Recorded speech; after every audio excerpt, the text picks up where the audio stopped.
আজি মোর কনিয়া ফুলে হি তেলে যে খাবারটা আনি দেলাকে খুশি গলে।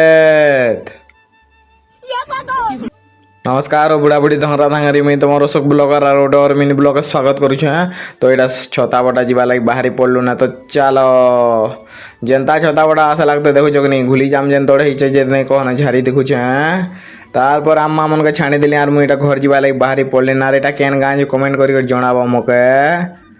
তারপরে যেনতা আসলি মোর কনিয়াকে দেখুছেন খাওয়াটা আনি দেলাকে তো খুশি গলে দেখুছ কি শুইলে তারু আর আনি দেলাকে দেখুছ কি এটা দেখুছিত আর উঙ্গে উঙ্গা দুইছে দেখুছ কি।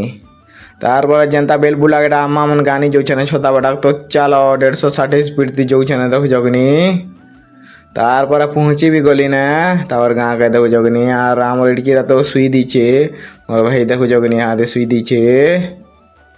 তারপরে আম্মা গেল দিলি আর এটা যাচ্ছ না ঘর। তো আজির ভিডিও এতেই হচ্ছে, যদি ভাল লাগছে পিয়ার সপোর্টে জলদি জলদি দেখা আর 5000 পুরা হো মোরটা আর ভিউ চেক করো খালি।